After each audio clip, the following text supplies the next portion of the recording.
Bueno, vamos a escuchar a continuación a la profesora Marta Maffei, que fue cofundadora de la CETERA en 1973 y de la Central de Trabajadores Argentinos en 1991.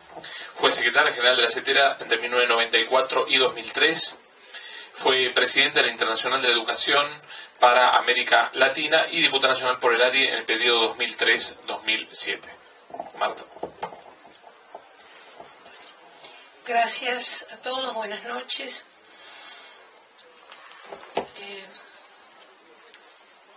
Vuelvo a mi métier, la educación. Y me parece que ahora, ya cada vez con más fundamento, lo voy a incluir a Jorge entre los locos que seguimos pensando que la educación es un insumo sustantivo para la transformación social. El libro por ahí no era suficiente, pero cuando este verano, en pleno enero, en las vacaciones, los jóvenes jugaban al vóley, nosotros estábamos en la playa discutiendo con la Federación Universitaria los problemas de la educación. Así que evidentemente creo que Jorge hace bien en buscar los recovecos, es decir, penetrar cada espacio que se nos presente, que nosotros nos abramos, que intentemos impulsar para colocar allí los planteos que consideramos sustantivos en una situación social difícil, muy difícil en materia ambiental. Hay un reconocimiento ya sin discusión en todo el mundo sobre la gravedad de los problemas ambientales, los problemas que rompen el equilibrio de los ecosistemas, que son muchos, múltiples, y además sobre el conflicto ambiental, es decir, que sobre el problema, en la medida que los seres humanos adquieren conciencia, entienden que pueden protagonizar y que les cabe un espacio para el protagonismo y para la pelea, el problema deviene en conflicto, y en conflictos graves. O sea, nuestro país y América Latina es un ejemplo muy claro de cómo la sociedad ha ido construyendo alternativas ante el corrimiento del Estado en materia ambiental, ante la mirada para otro lado, ante la inercia del Estado, no por falta de normas, porque existen las normas, el Estado se encarga de que no se cumplan. Los acuerdos con los grupos económicos son muy fuertes, las liberalidades gestadas para lo que ellos llaman inversión productiva, y yo llamo destructiva, saqueo, extractivismo, etcétera, etcétera, han generado una situación de debilidad muy grande para el conjunto de la población. Y cuanto más pobre, más débil. Y cuanto más lejanos y más desprotegidos se encuentran los habitantes de nuestro país, porque son indígenas, porque son pobres, porque viven en los asentamientos, peor son las condiciones ambientales que padecen.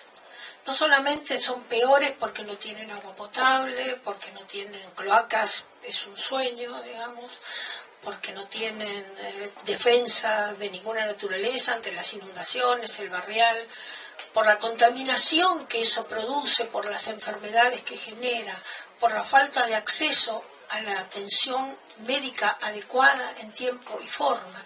Se conforma un paquete muy grave en que la pobreza se asocia decididamente con la contaminación para generar peores situaciones sociales en estos sectores de la población.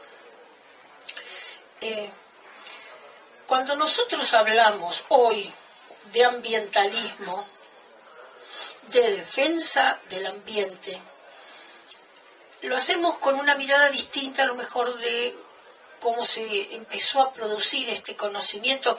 La primera vez que se habló en una cumbre mundial de la educación ambiental fue en el año 1948. O sea, hace exactamente 65 años. Ahí se reunió la Unión Industrial para la Conservación de la Naturaleza y por primera vez dijo: la educación ambiental sería importante. Años después hubo un intento, años después, cuando digo años después, digo 20 años después, hubo un intento ya por empezar a pensar cómo se podía incluir la educación ambiental, más bien con una visión conservacionista, ecologista de la educación ambiental. Cómo se preservaban los ambientes y cómo había que incluirla, cómo se podía incluir en las ciencias naturales, particularmente en la biología. Se colocó dentro de la biología y en algunos casos también dentro de las ciencias sociales, planteando, bueno, que la comunidad se involucre, que los seres humanos sean parte del cuidado ambiental, pero digamos bastante light la introducción y sustantivamente en Europa.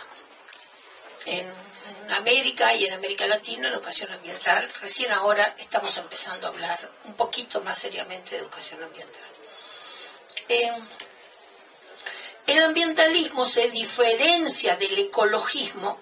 El ecologismo es una ciencia rigurosa, metódica, que estudia los ambientes, los ecosistemas, las relaciones que se dan en los ecosistemas entre las personas, los otros seres vivos, los seres no vivos, como aprendíamos en la escuela, los seres bióticos y los seres abióticos, y las interrelaciones, y los tiempos de vida, y la fecundidad, etcétera, etcétera, y los deterioros y demás. El ambientalismo no es exactamente ecologismo, porque el ambientalismo tiene una mirada sobre los ecosistemas y sobre la conflictividad que se desarrollan en los ecosistemas, pero el centro del ambientalismo, la mirada central del ambientalismo está puesta en la conducta del hombre, que es la conducta antrópica, la conducta de los hombres, la que entorpece el funcionamiento de la naturaleza, la que rompe los ecosistemas, la que genera la polución, la que genera la contaminación. Entonces, la clave, está bien, habrá que analizar en todos sus términos cuál es el impacto que se genera y ver cuáles son los perjuicios que se generan. Pero nosotros no podemos sacar del medio en absoluto al ser humano, que es el generador del conflicto ambiental. Si nosotros pudiéramos transformar el conflicto ambiental en un árbol, digamos, que casi ya nos está tapando el bosque, en el cual podríamos colgar todos los conflictos ambientales. Es decir, la desertificación, la falta de agua, la contaminación, la polución, el entierro de la basura o no entierro, la basura afuera, la pérdida de especies, el cambio climático, la modificación el adelgazamiento de la capa de ozono, la contaminación química. Así, podríamos escribir un árbol con infinitas ramas por la conflictividad ambiental. Y nosotros queremos un poquito más abajo. ¿Dónde está la raíz de esa conflictividad? ¿Qué es lo que riega y da vida al conflicto ambiental? Es el accionar de los seres humanos. Son las formas de producción, son las formas de consumo y sustantivamente es la concepción que el hombre tiene sobre la naturaleza y sobre su rol adentro de la naturaleza. El hombre ha creído durante muchos siglos que la naturaleza es un enemigo al que había que desentrañar, había que saber cómo funcionaba, cómo eran sus tiempos, sus ciclos, para dominarla, domesticarla y ponerla al servicio del hombre. Y generó desechos interminables sobre la naturaleza, generando un daño de tales dimensiones que le ha hecho perder a la naturaleza y a la tierra lo que se llama la capacidad de resiliencia, es decir, la capacidad de aceptar la contaminación y recuperarse de la contaminación que ha generado. Por tanto, ya no se puede recuperar y hay ecosistemas enteros que se han perdido, que se han deteriorado, que se han fragmentado, y en esto hemos avanzado tanto en dos cuestiones sustantivas para la vida de todos, más allá del calentamiento y demás. Una es la contaminación del agua. Sin agua ningún ser vivo puede seguir viviendo. El agua es sustantiva para todos nosotros. Hoy no hay prácticamente una sola fuente de agua y de agua dulce que no esté contaminada. las pocas fuentes de agua dulce que estaban medianamente a salvo, como son los glaciares, y que intenté de mil formas de salvarlos con los presupuestos mínimos, etcétera, etcétera, hoy, gracias a la operatoria de la minería, las dinamitas, la polvareda sobre los glaciares, el cianuro, las formas de lixiviación, la mezcla en el agua de los glaciares derretidos, en esos pozos de lixiviación, con toda clase de metales pesados, ha terminado también con la última fuente de agua dulce, potable y sana que nos quedaba, de buena calidad que nos quedaba. Y el otro problema severo es la desertificación, vinculado con el agua, vinculado obviamente con los desmontes, con la sojización, con la ampliación de la frontera agrícola. No es lo mismo, a ver si nos damos por enterados. La cubierta verde de la que hablamos tiene diferencia. No es lo mismo una cubierta verde de yuyo, como es la soja, que una cubierta verde de árboles de 300, 400 o 1000 años. Por su capacidad de absorción del agua, por su capacidad de fijación de la tierra, por su capacidad de oxigenación, de transformación. Es decir, no hay ninguna posibilidad de hacerlas comparables. Y esta nueva cubierta verde que funciona a fuerza de glifosato, de agroquímicos, de pesticidas, etcétera, etcétera, nos está matando a todos, deteriorando sustantivamente en el árbol ese que digo que hay que colgar, la alimentación, la soberanía y la seguridad alimentaria de todos los habitantes. Entonces, cuando uno entiende que el ser humano es el que ha generado estos impactos sobre la naturaleza, el que está llevándonos hacia un precipicio en forma cada vez más acelerada, entiende que la educación puede jugar un rol sustantivo. La educación debe ser el elemento clave que ponga en alerta a la ciudadanía, a los seres humanos en su conjunto, de lo que está pasando y de lo que tenemos que hacer para que esto no siga pasando. Por eso, la educación ambiental se plantea, digamos, el conflicto ambiental como un emergente de las conductas humanas, como un emergente de lo que los seres humanos estamos haciendo. Y por tanto, trata de resolver esas conductas humanas y de alentarles que hay otros caminos, otras formas. Yo, en cuanto a la educación ambiental, me parece que es sustantiva porque es una forma de educación que cumple casi, yo diría que casi milimétricamente las alertas de Paulo Freire en materia de educación. Cuando Paulo Freire nos hablaba de educación, de participación, de reflexión, de la praxis vinculada con la teoría, de ver la realidad, de apuntar a transformar la realidad, apuntar al cambio, bueno, todo esto se da en la educación ambiental. La educación ambiental articula teoría y práctica. La educación ambiental nos dice dónde está el problema y nos dice cómo hay que hacer para resolverlo. Y no es el problema de que si Juan tiene 23 camiones y cada camión tiene 8 kilos de papas, ¿cuántos kilos de papas se llevan en total? El problema es un problema que está consustanciado con la realidad del chico. Es el problema de que el chico no tiene agua. Es el problema de que hay diarrea porque el agua está contaminada. Es el problema social metido dentro de la escuela. Si el docente sabe aprovechar esa circunstancia que le ocupa la cabeza al chico y al padre de los chicos, siembra la posibilidad de una estrategia del proceso educativo sustantivamente comprometida con la realidad. Hay que encontrar esos caminos. Por eso educación ambiental tiene que empezar por los docentes. Nadie puede hacer educación ambiental sin estar convencido de que puede. Es decir, si no les enseñamos a juntar papeles, no está mal, sí, todo bien, conductas individuales, que no están mal, responsabilidad, que no está mal, pero tenemos que plantearnos conductas sociales, conductas colectivas. Los cambios en la sociedad no los producimos de a uno. Y esto es lo que la educación ambiental intenta hacer, ¿no? Es una educación, sin ninguna duda, politizadora.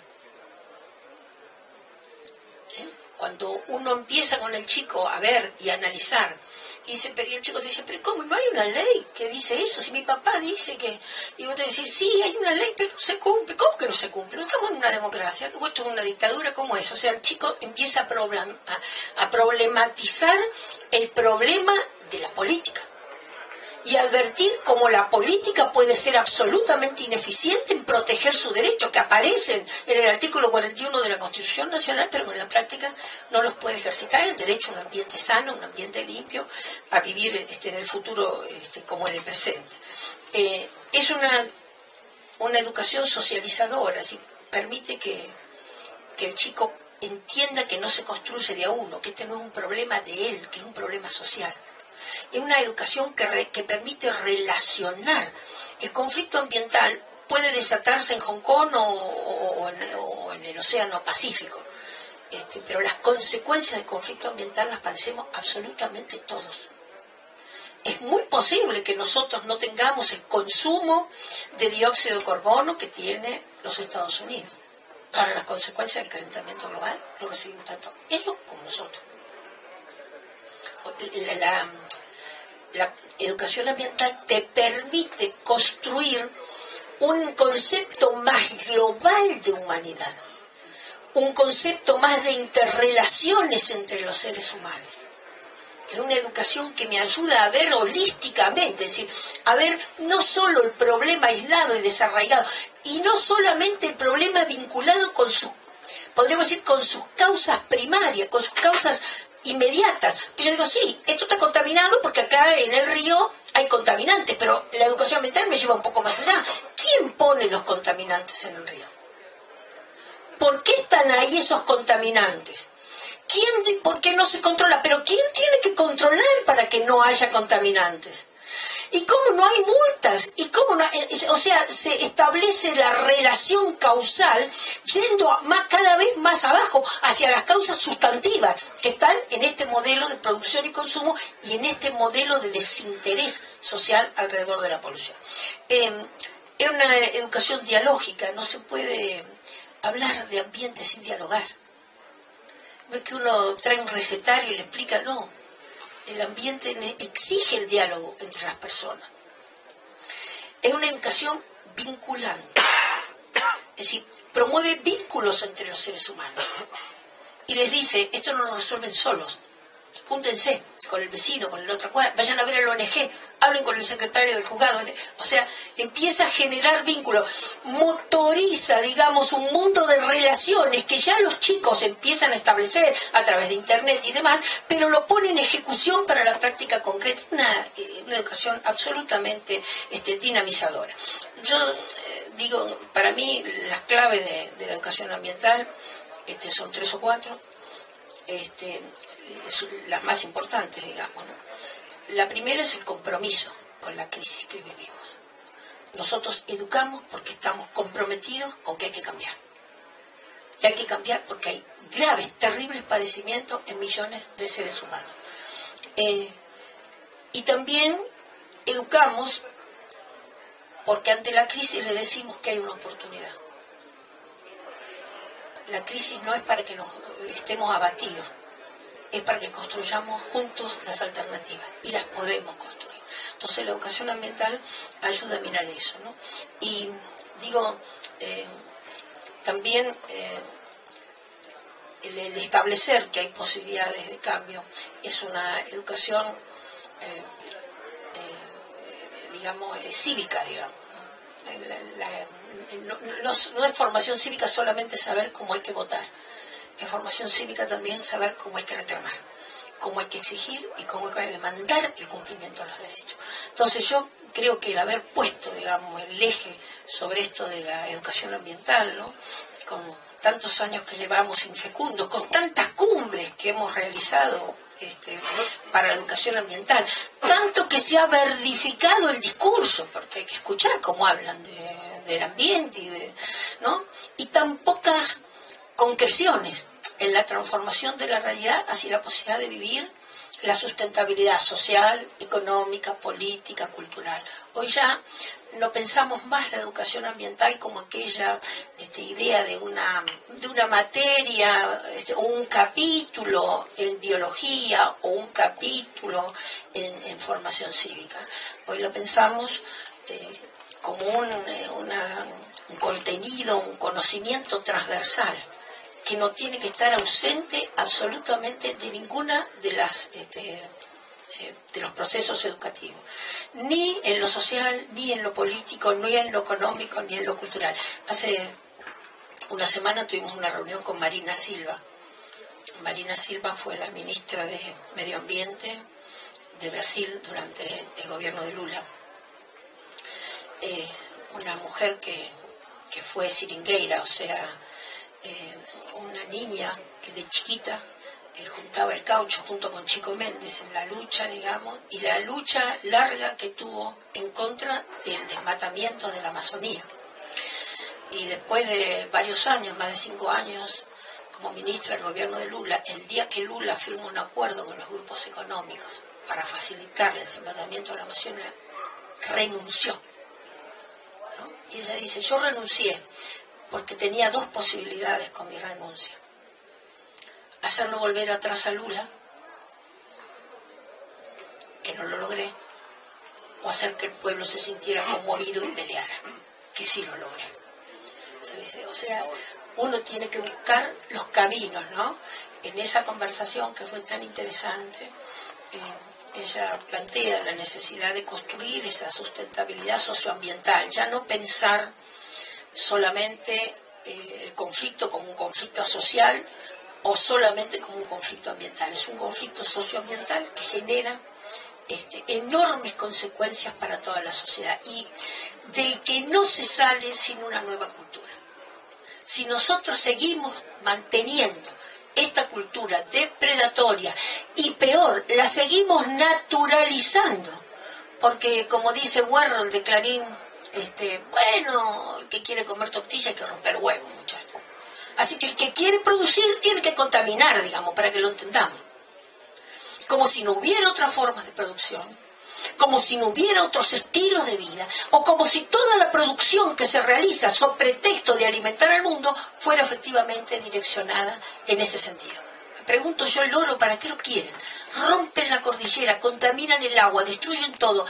Y un compañero dijo sabiamente, destrozan todo para desenterrar el oro y volverlo a enterrar en la bóveda de los bancos. Y para eso tenemos todos los padecimientos. Yo no estoy diciendo que los pueblos no necesiten minerales. Digo, discutamos qué necesitamos en la República Argentina, qué sacamos y cómo lo sacamos. En todo, en toda la producción. Toda la producción ovina, la producción ganadera. Hoy, en obra sanitaria, la última charla que tengo con la gente de obra sanitaria, ¿qué me dice? Usted sabe que el peor problema que nosotros tenemos, más que las cloacas que salen ahí al lado, si ustedes miran desde el avión, la cloaca, la boca de la cloaca sale al lado de la toma de agua. Cada vez más dificultad. Me decía, no, es que hoy el problema peor que nosotros tenemos con el agua y con el saneamiento del agua son las hormonas y los antibióticos. La enorme cantidad de hormonas y de antibióticos que se le dan a los animales en estos famosos feedlot en los cuales descubrimos la pólvora y ahora en vez de tener una vaca cada hectárea tenemos 100 vacas en una hectárea. Esas vacas viven encima de las heces, que además con el metano contaminan la tierra, no sirve más. Encima de eso, para poder sobrevivir una al lado de la otra con la contaminación, se les inyectan enormes cantidades de antibióticos, ya hasta preventivamente. Y lo mismo a los pollos para que crezcan. Dale hormona, doble pechuga, triple pechuga, no sé qué clase de pollo vamos a hacer. Todo eso ha generado, genera y sigue generando procesos contaminantes tan graves que la escuela tiene que desnudar. El maestro no puede enseñar a juntar papeles. Tienen que enseñar que la vida está en riesgo. Y como la vida está en riesgo, hay que hacer un proceso de conocimiento absolutamente serio, fundado y sacado de una ciencia que está domesticada por los grupos económicos. Entonces, esta es la nueva sabiduría que tenemos que crear. En esto agradezco enormemente el trabajo de Jorge, por fanatizarse con la educación y por ponerla en términos absolutamente sencillos y claros que cualquier compañero puede entender que este es un insumo para cambiar su práctica educativa. Así que muchas gracias.